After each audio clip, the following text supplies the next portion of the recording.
एक धर्मशाला में पति पत्नी अपनी छोटे से नन्हे मुन्ने बच्चे के साथ रुके। धर्मशाला कच्ची थी, दीवारों में दरारें पड़ गई थी, आसपास में खुला जंगल जैसा माहौल था। पति पत्नी अपनी छोटे से बच्चे को प्रांगण में बिठाकर कुछ काम से बाहर गए।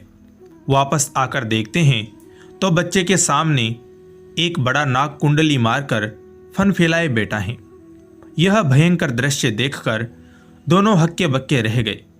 बेटा मिट्टी की मुट्ठी भर भर कर नाग के फन पर फेंक रहा है और नाग हर बार झुक झुक कर सहे जा रहा है। माँ चीख उठी, पिता चिल्लाया, बचाओ बचाओ, हमारे लाडले को बचाओ। लोगों की भीड़ इकट्ठी हो गई। उसमें एक निशानेबाज था, ऊंट गाड़ी पर बोझा ढोने का धंधा करता था। वह बोला, मैं निशाना तो मारूं, सर्प को ही खत्म करूंगा, लेकिन निशाना चूक जाए और बच्चे को चोट लग जाए तो मैं जिम्मेदार नहीं। आप लोग बोलो तो मैं कोशिश करूं। पुत्र के आगे विस्तर बैठा है, ऐसे प्रसंग पर कौन सी माँ पिता इनकार करेंगे। वह सहमत हो गए और माँ बोली, भाई सांप को मारने की कोशिश करो, अगर गलती से बच्चे को चोट लग जाएगी तो हम कुछ नहीं कहेंगे। ऊंट वाले ने निशाना मारा, सांप जख्मी होकर गिर पड़ा, मूर्छित हो गया। लोगों ने सोचा कि सांप मर गया है। उन्होंने उसको उठाकर बाड़ में फेंक दिया। रात हो गई। वह ऊंट वाला उसी धर्मशाला में अपनी ऊंट गाड़ी पर सो गया। रात में ठंडी हवा चली। मूर्छित सांप सचेतन हो गया और आकर ऊंट वाले के पैर में डसकर चला गया। सुबह लोग देखते हैं तो ऊंट वाला मरा हुआ था। देवयोग से सर्प विद्या जानने वाला एक आदमी वहां ठहरा हुआ था। वह बोला, सांप को यहाँ बुलवाकर जहर को वापस खिंचवाने की विद्या मैं जानता हूँ। यहाँ कोई 8-10 साल का निर्दोष बच्चा हो तो उसके चित्त में सांप के सूक्ष्म शरीर को बुला दूं और वार्तालाप करा दूं। गांव में से 8-10 साल का बच्चा लाया गया। उसने उस बच्चे में सांप के जीवों को बुलाया।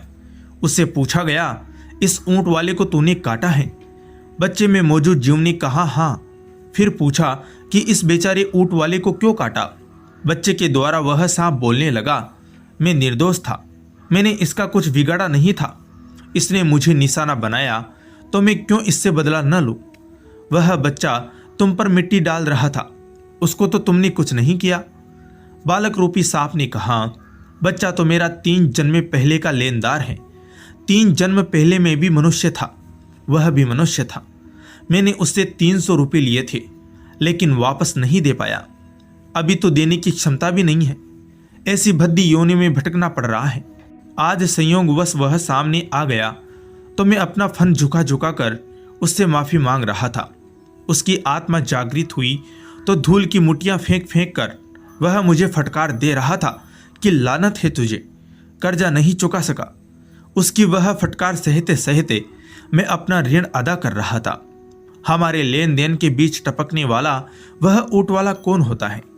मैंने इसका कुछ भी नहीं बिगाड़ा था, फिर भी इसने मुझ पर निशाना मारा। मैंने इसका बदला लिया। सर्प विद्या जानने वाले ने सांप को समझाया, देखो तुम हमारा इतना कहना मानो, इसका जहर खींच लो। उस सर्प ने कहा, मैं तुम्हारा कहना मानूं तो तुम भी मेरा कहना मानो। मेरी तो वेर लेने की योनि है, और कुछ नहीं तो न सही। मुझे यह ऊंट वाला 500 रुपये देवे तो अभी इसका जहर खींच लूं। उस बच्चे से 3 जन्म पूर्व मैंने 300 रुपये लिए थे। 2 जन्म और बीत गए। उसके सुद के 200 मिलाकर कुल 500 लौटाने हैं। किसी सज्जन ने 500 रुपये उस बच्चे के माँ बाप को दे दिए। सांप का जीव वापस अपनी देह में गया। वहां से सरकता हुआ मरे हुए ऊंट वाले के पास आया और जहर वापस खींच लिया। ऊंट वाला जिंदा हो गया। इतना व्यर्थ खर्च नहीं करना चाहिए कि सिर पर कर्जा चढ़ाकर मरना पड़े और उसे चुकाने के लिए फन झुकाना पड़े, मिट्टी से फटकार सहनी पड़े। जब तक आत्मज्ञान नहीं होता तब तक कर्मों का ऋणानुबंध चुकाना ही पड़ता है। अतः निष्काम कर्म करके ईश्वर को संतुष्ट करे। अपने आत्मा परमात्मा का अनुभव करके यहीं पर इसी जन्म में शीघ्र ही मुक्ति को प्राप्त करे। जय श्री वासुदेव।